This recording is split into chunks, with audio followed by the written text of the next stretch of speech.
We cannot win a war without air superiority. We need to establish parity in the sky. That is, we need to have the means to repel Russian aircraft. It is very obvious. What is different about this attack in a way that, well, Ukraine has launched massive attacks on Russia. What happens when a single fighter jet challenges one of the most advanced air defense networks in the world? A lone Ukrainian MiG-29 flew 350 kilometers into Russian-held territory, dodging radars, missiles, and patrols to strike at a Shahed drone factory producing dozens of weapons every week. The operation shouldn't have been possible, yet it worked. How did one jet outmaneuver layers of S-300 and S-400s, and why do experts say this strike could change the drone war entirely? We're able to get close to the front line. We not only risk their air defenses and aircraft firing at us, but also the banal risk of running into ground obstacles. Let's break down the mission step by step. Before we move on, I'd like to ask you a small favor. If you appreciate this content, please take a second to like this video and subscribe to the channel. Over 98% of you watch the videos without subscribing. It costs you nothing, but it makes a huge difference to us. So did you click the subscribe button? Great, thank you so much. Now back to the video. Could a single Cold War-era fighter jet really slip through Russia's dense shield of S-300 and S-400 systems without being detected? That was the mission facing a Ukrainian MiG-29, and it began on a dark morning with nothing more than 4 GBU-39 precision bombs fastened beneath its wings. 4 weapons meant 4 chances, no spares, no second pass. Every release would have to matter. The pilot knew this wasn't about sheer firepower. It was about precision and survival. From the moment the jet lifted off, the questions weren't whether Russian radars were searching for him. They were. The questions were how long the jet could remain a ghost on their screens, and whether Ukraine's careful planning was enough to keep him alive long enough to strike. Ukrainian forces hitting back harder against the Russian-backed troops in the south. Is this the counteroffensive that Kiev's been telling civilians that it's preparing for? The region he approached wasn't just guarded, it was suffocating in radar coverage. Long-range sensors meant to catch bombers at hundreds of kilometers were paired with shorter-range arrays designed to spot even low-flying aircraft tucked against the terrain. Each kilometer flown deeper into that zone was another roll of the dice. A flicker on a screen, a moment of sharp-eyed recognition inside a control room, and the entire mission could evaporate under a roar of missiles streaking skyward. That has now become a thing of the past, and this war is now in a very different and a very difficult sort of a terrain. The pilot's only defense was the radar map drawn up by Ukrainian engineers who had studied Russian coverage for months. They had found a weakness, though calling it that might have been generous. It was an 8-kilometer stretch of airspace where overlapping radar beams left a narrow seam. Too high or too far left, and the jet would shine on a Russian radar screen like a firework. Too cautious and the strike wouldn't even be possible. Flying through that seam has been compared to threading a needle while sprinting at highway speed. We cannot win a war without air superiority. We need to establish parity in the sky. That is, we need to have the means to repel Russian aircraft. But the MiG wasn't going 100 kilometers an hour.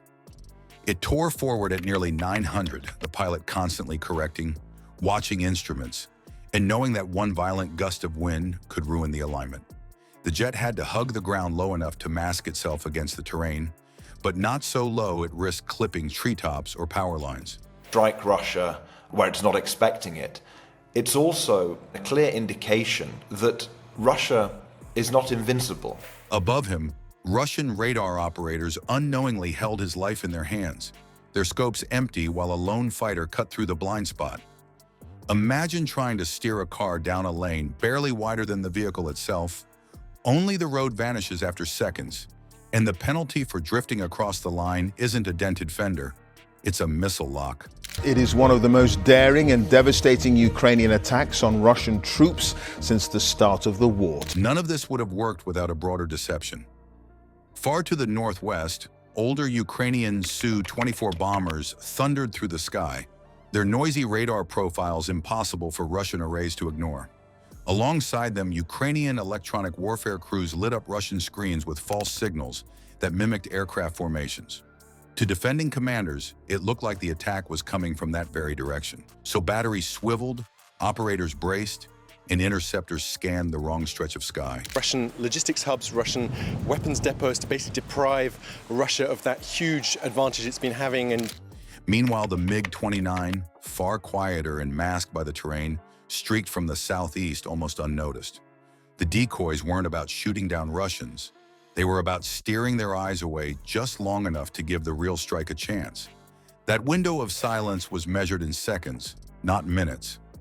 Once inside the blind spot, the MiG had less than a minute and a half of reduced radar exposure before exiting it again. In that brief time, the pilot had to nose his aircraft skyward, climbing from low level up to 15,000 feet to launch the bombs. Precision munitions like the GBU-39 require altitude to give their guidance fins enough distance to steer onto target. Climb too slowly and Russian radars catch you early. Its victory in Ukraine is inevitable. This extraordinary operation shows that Ukraine is still in this fight. Climb too fast and the trajectory suffers. The pilot chose the exact moment, pulled the nose upward, and in under 2 minutes, the fighter was already at the release point. His finger tapped the controls.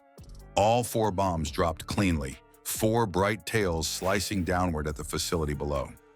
The fact that every bomb found its target wasn't luck, and it wasn't coincidence.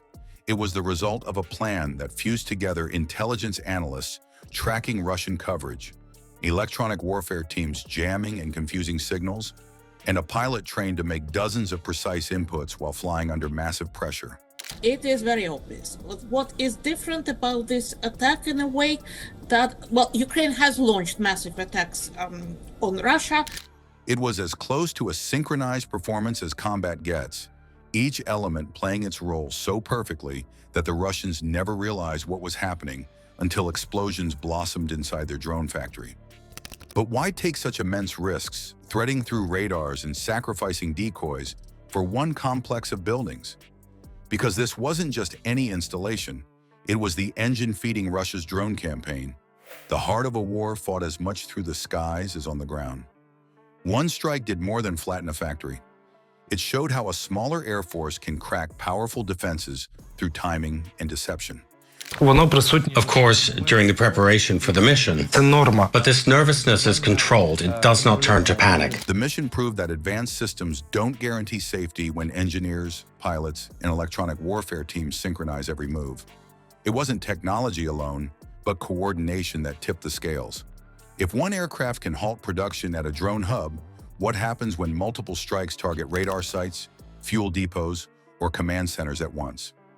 Let us know in the comments if you see this as the future of warfare, and don't forget to subscribe for the next breakdown.